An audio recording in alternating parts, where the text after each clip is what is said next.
sebagai Ketua PCNU di Kabupaten Wonogiri kan kemarin sudah mengeluarkan surat instruksi tegas, instruksi ya. Nah ini gimana perkembangan di lapangan? Dengan adanya surat instruksi PCNU nomor 023 kemarin, alhamdulillah di lapangan sudah mulai terkondisi. Artinya kegiatan-kegiatan sudah mulai melaksanakan dari instruksi tersebut. Contohnya kemarin di Jatiroto kita sudah ketemu dan dialog bersama dengan pengurus MBC dan ranting, juga sepakat untuk rutinan tidak akan mengundang Habib lagi. Kemudian amalia sementara menggunakan tahlilan, istighosah, mujahadah maupun manakib dan berjanji. Oh, jadi nggak pakai SIM itu dulu lagi ya? Rotib, biasanya rotib. Oh, biasanya rotib, tapi kesepakatan teman-teman di wilayah itu kemarin itu sementara untuk di pending. Pending. Kembali ke tanggal janji ya? Iya. Nah, di beberapa komentar mungkin di akun jenengan atau di channel jenengan itu kan banyak yang mengatakan, wah ini cuman di medsos saja ngomong-ngomong seperti ini. Terus kan banyak juga, kenapa PCNU kok berani sekali? Nah, ini kita nyengapunten, apakah jenengan sudah berpikir sampai dengan resiko dan konsekuensinya membuat pernyataan-pernyataan yang ya tentunya kan dasarnya ada tentang para Habib ini, gimana Pak Kiai?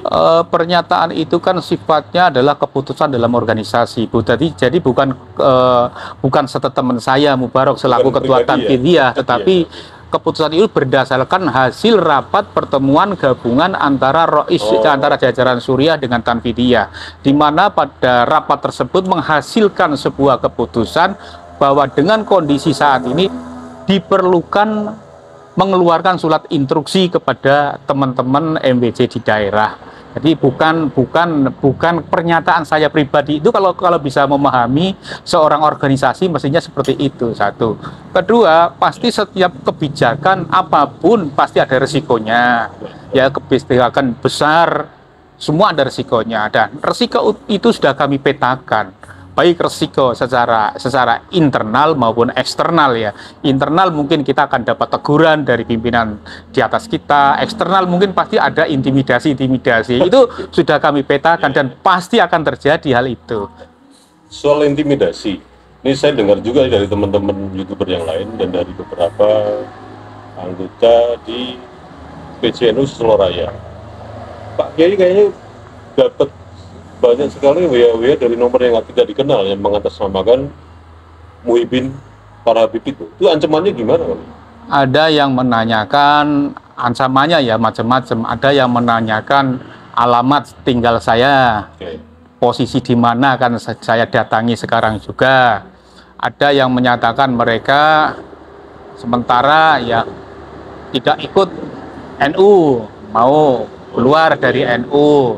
Itu merupakan ancaman-ancaman yang tentunya sebagai konsekuensi atas keputusan yang PCNU Wonogiri sampai yang kita buat instruksi itu. Itu mereka itu kebanyakan mengatasnamakan secara pribadi atau kelembagaan atau organisasi atau ormas atau bagaimana? Secara pribadi, tapi mereka pencinta habaib. Jadi menganggap bahwa NU Wonogiri sudah tidak cinta lagi kepada dzurriyyah Rasul. Seperti itu. Itu yang jadi masalah. Padahal kami dengan dzurriyyah Rasul tetap cinta kepada dzurriyyah Rasul. Yang jadi masalah kan sekarang bahwa habaib ya, Balawi ini kan masih dipertanyakan. Karena belum bisa menunjukkan bukti dan data. Mungkin termasuk kitab-kitab sejaman ataupun tes DNA. Nah, itu yang jadi masalah. Jadi tidak bisa membedakan bahwa kami tetap cinta pada dzurriyyah Rasul. Kalau itu kan dari eksternal ya. Ya. Kalau ada mungkin nggak dari internal secara organisasi di Kabupaten Wonogiri, khususnya di PCNU-nya itu ada nggak konflik internal? Alhamdulillah tidak ada. Alhamdulillah. Karena isunya di luar itu, wah nggak, itu cuma pencitraan, padahal di dalamnya pasti itu bergejolak seperti itu. Kalau bergejolak sesaat pasti ada, karena setelah ketika pertama surat itu keluar pasti ada gejolak, tetapi setelah kita konsolidasi, kita sosialisasi surat instruksi tersebut, kita buka dialog, media dialog pada mereka-mereka, akan tercerahkan. Dan akhirnya paham kenapa sih, karena surat instruksi itu kan keluarnya tidak tiba-tiba, ada proses, ada sebab akibat, sehingga kami jelaskan ini loh, bahwa di daerah sini seperti ini, kemudian di daerah ini seperti ini, akhirnya itu sebagai dasar maka keluarlah surat instruksi. Jadi tidak benar ya isu di luar bahwa surat itu dikeluarkan itu seperti kayak memaksakan diri dari ketua PCNU-nya. Oh, nggak ada, kita terbuka kok. Kita rapat pada saat itu, rapat yang paling terlama, hampir 3 jam. Menyampaikan, dan rata-rata dari para peserta rapat, jajaran Suriah menyatakan, ini perlu segera ada instruksi kepada teman-teman di lapangan. Jadi bukan keputusan saya kan tanfidiyah. Tanfidiyah kan pelaksana kebijakan Suriah. Pimpinan tertinggi dalam organisasi NU kan ada di Suriah. Nah, kami melaksanakan keputusan atau kebijakan daripada jajaran Suriah. Jadi kami pelaksana. Jadi memang dari ketua Suriah di PCNU Wonogiri pun sudah sepakat, karena diskursus yang berkembang itu akhirnya memutuskan untuk mengeluarkan surat instruksi gitu ya. Sudah sepakat. Tidak hanya sepihak, mohon maaf, Pak Kiai saja, mungkin 3-2 orang ya, enggak sepakat ya, itu karena ada tanda tangannya Suriah, kami kan nggak mungkin akan memalsukan tanda tangan. Betul. Sebagai bukti, data, dokumen itu ada di tanda tangan itu. Tanda tangannya ada 4, ada Roi Suriah, Katib Suriah, Ketua Tanfidiyah, dan Sekretaris, semua tanda tangan. Secara organisasi udah itu kebulatan berarti ya? Iya, karena sudah menjadi kesepakatan. Kalau dari eksternal para mungkin ya di sini apa ya, Nahdlin sendiri gimana Pak? Nahdlin di PCNU Wonogiri sendiri dengan surat instruksi itu reaksinya bagaimana? Merasa senang juga karena ada ketegasan dari PCNU ya, mengambil langkah tegas, walaupun tentunya banyak juga reaksi dari masyarakat luas, mungkin melalui di media sosial, baik kepada saya maupun pengurus-pengurus yang lain, pasti. Karena ada informasi juga di Wonogiri ini, informasinya itu Habib tidak seperti daerah lain, artinya perkembangan apa namanya, seperti membuat majelis taklim, membuat sholawatan, membuat haul itu tidak seramai di wilayah lain. Nah, bagaimana sih sebetulnya demografis di Wonogiri sendiri mengenai para Habib ini melakukan yaitu tadi kegiatan-kegiatan ibadah itu gimana sebetulnya? Di Wonogiri memang ada kewilayahan ya, ada wilayah-wilayah yang banyak sekali yang konsentrasi itu di wilayah timur, ada wilayah Kismantoro, ada wilayah Jatiroto, di Kecamatan Jatipurno dan Baturetno, dan itu sebagian besar dari masyarakat setempat, jamaah-jamaah itu mengeluh dengan adanya kegiatan itu, misalnya ketika Rotibul Hadat, tawasul kepada muasis NU tidak ada, kemudian dibuka biasanya dengan tahlil nggak ada, kemudian ada doktrin-doktrin yang kadang-kadang contoh katanya apa doktrinnya ya gini, sodakoh kepada Habib lebih utama daripada sodakoh kepada orang tua. Lah ini yang menjadikan mereka jamaah pada protes kepada PCNU. Jadi PCNU selaku itu sesering kali dilakukan, diucapkan seperti dari Habib seperti itu ya? Bukan di cabang tapi di wilayah. Maksudnya sering ditekankan terus itu ya? Iya, kayak gitu ditekankan. Waduh, luar biasa. Iya, kalau ini nanti kan akhirnya sodakoh ke Habib lebih utama daripada sodakoh kepada orang tua. Awalnya mereka ngikutin aja Pak, para ya jamaah lah, terutama Nahdlin ya. Iya. Itu apakah jadi gini, secara realnya itu mereka memberi sesuatu akhirnya kepada para Habib itu ya? Ya pasti ketika dimintai mereka dengan bangga kan memberikan, karena merasa bahwa itu adalah di dalamnya ada darah Rasulullah. Kurang lebih segitu. Ini real aja di kita kan tidak membuat berita yang berangan-angan Pak Kiai ya. Realnya itu di lapangan setiap kali melakukan acara itu para Habib itu dengan doktrinnya seperti itu tuh dapatnya berapa itu? Kalau persis saya nggak tahu, Iya. dapatnya persisnya saya nggak tahu. Cuman informasi itu disampaikan kepada kami, ada doktrin seperti itu. Terkait masalah real, berapa tetap- jumlah saya tidak tahu. Tetap juga membayar juga ya, memberikan sumbangan juga tetap ya. Ya nggak tahu itu. Kayaknya kemungkinan ya iuran mungkin ya seperti itu, untuk mungkin sebagai bisaroh atau apa, mungkin ada. Haul ya atau apalah namanya itu, sholawatan itu minimal tuh dari saweran, dari yang ngundang itu kurang lebih 30 sampai 40 juta loh. Setiap kali, tapi acara yang besar ya, bukan semi hanya pengajian kecil ya, tapi dengan misalnya pengajian yang di outdoor gitu loh, Iya, iya. di lapangan pakai panggung, itu minimal seperti itu pendapatannya. Ya sama berarti kan dengan doktrin tadi kan. Iya. Berarti ini itu berapa kali sebulan acara-acara? Kalau jadwalnya saya nggak tahu, ada yang mungkin 1 minggu, ada yang 1 bulan. Ke setiap malam minggu Kliwon atau apa itu ada setiap istilahnya ya 1 bulan lah rata-rata. Di setiap kecamatan itu. Setiap kecamatan. Yang basicnya Rutinan itu. luar biasa ya pendapatannya ya. Tapi secara organisasi tembusan resmi kepada PCNU nggak ada ya? Oh nggak ada itu. Itu Jadi bagaimana Pak Ki? Penjelasannya itu? ya sebenarnya itu secara organisasi kurang pas. Mestinya kalau memang ingin bersinergi dengan NU ya mulai dari koordinasi itu harus ada. Misalnya di suatu wilayah, di MWC mana, di kecamatan mana, mestinya ada pemberitahuan lah setidaknya. Karena rata-rata yang mereka anu adalah jamaah-jamaah dari NU. Jamaah di luar NU saya yakin kan nggak mau untuk kegiatan selawat dan lain sebagainya. Jadi kebanyakan jamaah yang hadir itu pure orang Nahdliyin ya? Orang Nahdliyin, karena yang cinta selawat kan orang Nahdliyin. Iya. Oke, seperti itu ya. Iya. Terus ini kan udah instruksi udah dikeluarkan. Iya. Nah, banyak juga mungkin dari subscribernya Pak Kiai juga Iya. di AW Kertapati Channel ini kan menanyakan kenapa PCNU di wilayah lain, mungkin ya tetanggaan kita lah, tidak cuma sebatas Solo Raya ya, tapi yang agak-agak Semarang ke sana, kemudian Jawa Tengah, Jogja itu kenapa juga belum melakukan tindakan yang sama, atau karena takut, atau mungkin pertimbangan apa itu Pak Kiai? Secara konteksnya organisasi. Secara persisnya saya nggak paham terkait itu. Kenapa nggak melakukan suatu langkah-langkah seperti kami itu saya nggak paham. Nah. Jadi tidak ada komunikasi. Ada nggak PCNU mungkin yang lain yang khusus menghubungi Bapak setelah keluarnya surat instruksi? Belum ada. Sampai sekarang Belum ada. Cuman bahasanya ya dukungan lewat itu komentar-komentar dukung. Insya Allah kami dari PCNU ini akan mengikuti jejak Wonogiri.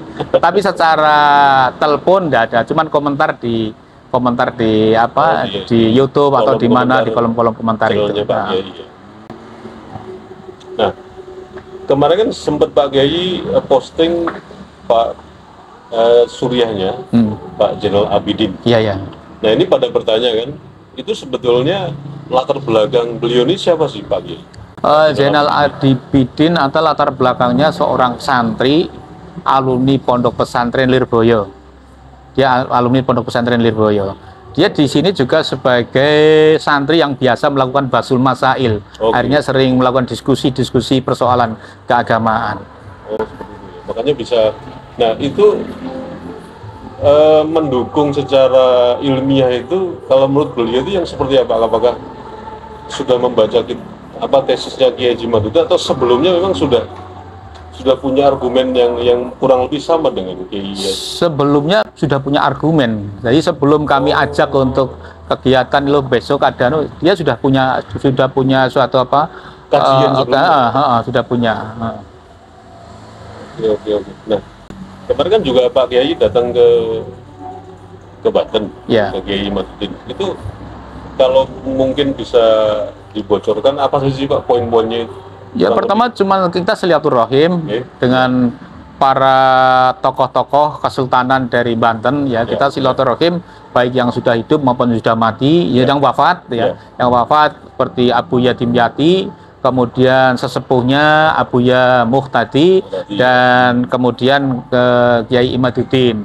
Intinya ya minta doa restu karena perjuangan pasti ada hambatan, minta didoakan. Alhamdulillah beliau mendoakan Kiai Muhtadi, Abu Ya Muhtadi.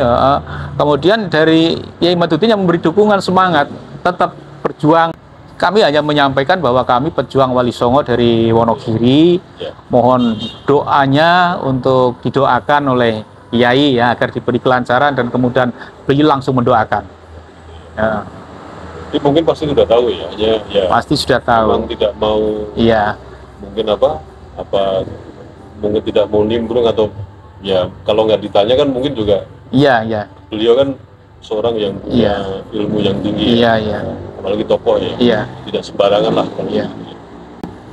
Terus ada informasi apa lagi Pak? Misalkan begini, ini kan doktrin ya. Iya. Yang di Wonogiri seperti itu, bersodakoh ke Habib itu lebih mulia pada orang tua. Selain doktrin ini, apa yang mungkin ada temuan lain Pak?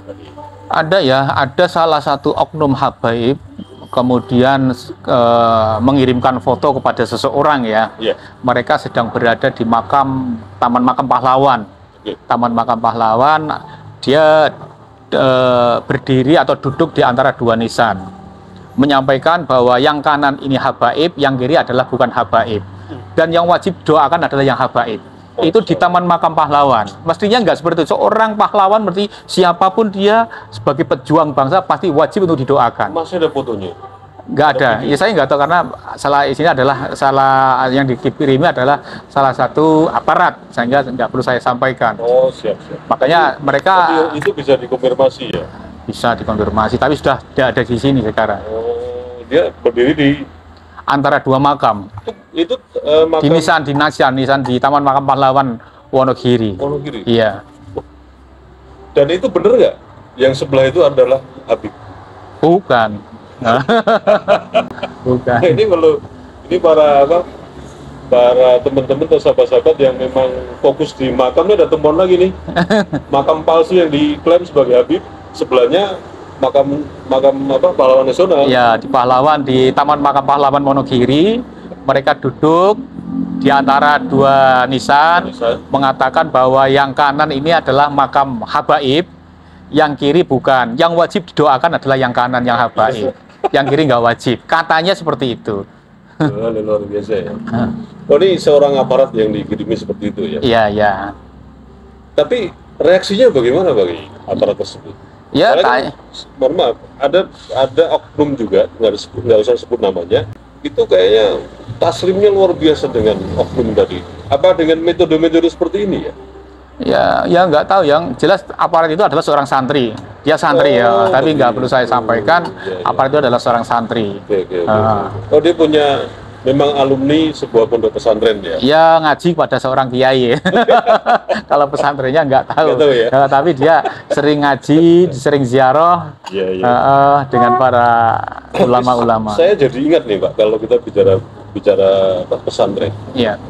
Ada anggapan di masyarakat, tapi khususnya para muhibin Balawi itu, pembahasan nasab itu hanya boleh yang membahas itu orang pesantren.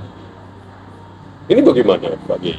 Artinya umum seperti saya ini, orang awam ini nggak boleh. Karena takutnya nanti Anda kan nggak punya ilmu tentang nasab, Anda dan macam-macam ya. Iya. Ini menurut Pak Kiai gimana anggapan seperti ini? Kalau saya kan, karena saya itu bukan kapasitas saya, bukan ranah saya. Saya juga nggak pernah membahas nasab. Nanti saya sangkut keliru. Tapi yang jelas, saya kira apa yang disampaikan Kiai Imad itu perlu adanya kehati-hatian ya. Satu, makanya perlu adanya data, tes DNA dan kitab-kitab sejaman itu. Itu aja sudah. Bukan memang. Iya, kalau pendapat saya juga, kita pun kalau ngomong tentang nasab ini pun pasti rujukannya kan Kiai Jumaduddin, mungkin juga Kiai Nuria, Dr. Manakem Ali, kurang lebih ketiga tokoh itu kan. Jadi tidak asumsi secara pribadi kan. Gitu. Nah, kembali ke ancaman tadi yang menarik ini. Itu sampai hari ini Pak Kiai dapat ancaman nggak sampai hari ini? Telepon kemarin ada, mau telepon, mau video call. Tapi Setelah itu saya nggak angkat karena saya nggak kenal dengan orang itu. Orang perempuan. Saya takut khawatir ada jebakan-jebakan itu kan. Karena sekarang kan video call kadang-kadang dibuka video callnya nanti yang nanti kan kita jadi misalnya perempuan telanjang terus di screenshot lah itu. Makanya ada itu video call beberapa kali. Masa profilnya perempuan video call saya nggak kenal, makanya saya nggak angkat. Kemudian juga yang lain-lainnya lah. Nah, dari sinilah Pak, dari hal yang kecil-kecil seperti ini, klaim Muki bin Balawi itu selalu ngomong, wah beraninya di medsos, giliran ditelepon balik, di video call nggak mau ngangkat. Ya, pertimbangannya kan seperti yang Pak Kiai utarakan ini kan? Iya, ada jebakan-jebakan itu. Ya. Mereka memang kadang-kadang ampun deh. Kan itu khawatir saya kan seperti itu. Sekarang kan banyak apa namanya? Ya, logikanya kalau nggak kenal, kenapa diangkat? Lah iya. Kan kita nggak tahu. Iya. Kenal pun kalau kita misalnya memperkenalkan diri, kalau kita belum pernah komunikasi juga perlu kehati-hatian. Karena itu sekarang banyak apa namanya modus-modus seperti itu. Teman-teman memang banyak juga yang seperti itu, Pak. Iya. Artinya memasang nomor telepon di channel itu bukan berarti menunjukkan ini loh, saya satria, bukan masalah. Iya. Ini bukan masalah satria atau enggak satria, ini masalahnya kan kita tidak tahu nih kan. Iya. Penelpon gelap dan sebagainya. Sekarang logikanya Pak, kalau orang itu tidak suka dengan Pak Kiai, dengan pernyataan Pak Kiai tentang Habib, kenapa harus telepon kan? Iya. Kan jelas PCNU di mana, datang aja selesai kan? Iya. Atau dengan konteksnya tabayun apapun juga kan bisa. Iya. Ya berarti itu cuma iseng aja Pak. Iya. Maksudnya kalau tanya kan kapasitas beliau sebagai apa? Misalnya seorang contoh ya Oknum Habib menanyakan klarifikasi, kan nggak punya kapasitas untuk itu. Kapasitas menanyakan kenapa harus ada sudah ada instruksi ini, kan nggak punya kapasitas, kecuali dia anggota NU, dia pengurus NU, ataupun pengurus di semua tingkatan lah, punya untuk kapasitas untuk mengklarifikasi kaitannya dengan surat instruksi. Tapi kalau dia bukan orang NU, ngapain dia klarifikasi terkait itu? Ya. Nah, ada lagi yang menarik lagi nih Pak Kiai. Seperti telepon gelap ke Pak Kiai yang mengatakan, kenapa Anda sebagai PCNU di Wonogiri kok seperti itu pernyataannya? Artinya gini Pak Kiai, sebagai lembaga resmi dari PBNU, terus terkait dengan nama Dzurriyyah Rasulullah, akhirnya kan memaksa Pak Kiai untuk memaksakan kehendak mereka secara nggak langsung, mungkin lewat telepon atau SMS atau WA itu, Pak Kiai harus mencintai Dzurriyyah Rasulullah kan. Nah kalau sudah begitu ini kan pemaksaan. Sementara Pak Kiai mengeluarkan surat instruksi kan atas dasar organisasi, dan itu pun melalui proses musyawarah. Kalau ini pemaksaan, berarti ini saya juga bingung ini. Dzurriyyah Rasulullah ini apakah sudah dilembagakan secara resmi? Itu resmi pun apakah terkait dengan lembaga resmi PBNU? Apalagi ke pemerintah. Pemaksaan suruh mencintai ini loh Pak Kiai. Yang jadi pertanyaan itu loh. Pernyataan yang suruh mencintai, memaksakan diri ini, ya kan boleh-boleh saja tidak mencintai. Kalau menghormati jelas, kita jangankan Dzurriyyah Rasulullah, orang yang nggak kita kenal aja kan wajib kita hormati kan. Ini pendapat banyak teman-teman ini ya. Dzurriyyah Rasulullah ini kayak seperti kayak kolonial gitu loh Pak. Penjajahan kolonial, harus cinta. Tempat lain banyak mencintai, tempat sini harus mencintai. Ini bagaimana? Gitu? Sebenarnya nggak boleh melakukan pemaksaan seperti itu ya, karena kalau pemaksaan itu kan juga nggak baik, satu. Kedua, apalagi terkait masalah Dzurriyyah Rasul ya. Kalau kita mungkin masih belum persoalan ini belum ada keputusan Nakobah internasional terkait nasab, tentunya kita belum begitu kita tidak menghormati, bukan berarti tidak menghormati Dzurriyyahnya, kita tidak menghormati oknum-oknum Habibnya ini, karena berbeda antara Dzurriyyah dengan Habaib yang ada di Indonesia ini, harus bisa dibedakan ya. Artinya Habib itu nggak otomatis durian Rasulullah dong. Iya. Ini yang masyarakat kadang-kadang suka rancu, Pak. Kita tetap menghormati beliau Habib, tapi seperti menghormati sesama umat Islam lainnya. Kita menghormati keilmuannya, menghormati kealiman, bukan menghormati sebagai dzurriyyah Rasul. Nah, ini kan satu temuan yang baru lagi kan, supaya publik juga lebih paham lagi gitu loh. Nah, kemudian mungkin ini yang terakhir. Kalau memang benar-benar dzurriyyah Rasulullah ini terpisah dengan nama Habib, artinya ini kan hanya dua identitas ya. Nah, ini masyarakat yang sekarang ini sudah terlanjur mencintai Habib sebagai dzurriyyah Rasulullah, Ya. dengan masyarakat yang menghormati Habib tapi bukan dzurriyyah Rasulullah, ini pandangan Pak Kiai gimana? Maksudnya yang Artinya gini, ada sekarang kan mungkin muncul nih, ya, muncul istilah baru, masyarakat yang mencintai Habib sebagai dzurriyyah Rasulullah.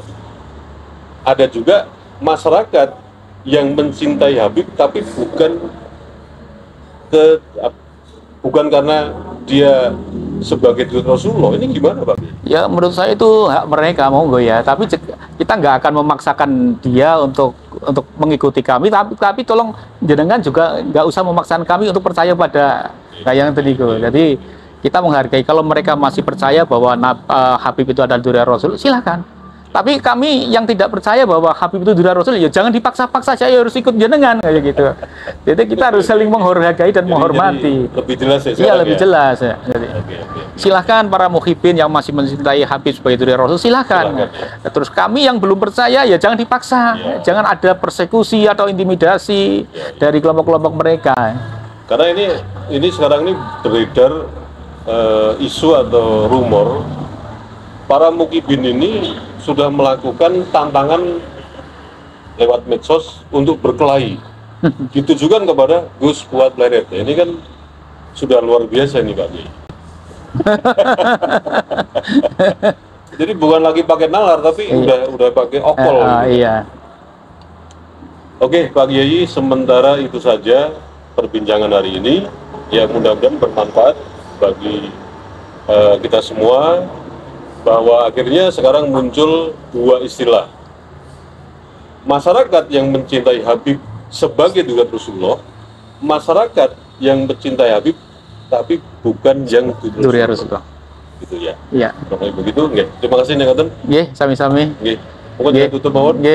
Nggih, terima kasih Rebi Kertopati Channel yang pada hari ini diskusi ya, kecil-kecilan sambil ngopi. Mudah-mudahan ini membawa suatu manfaat pencerahan bagi teman-teman ya, terutama teman-teman yang lainnya lah. Monggo, itu pendapat saya. Saya kira itu, dan tentunya saya mengucapkan banyak terima kasih dari Mas Kertopati Channel yang telah jauh-jauh ke Wonogiri, dan mudah-mudahan ini semakin menambah persaudaraan, juga menambah wawasan kita setelah diskusi panjang lebar. Terima kasih. Assalamualaikum warahmatullahi wabarakatuh. Waalaikumsalam warahmatullahi wabarakatuh.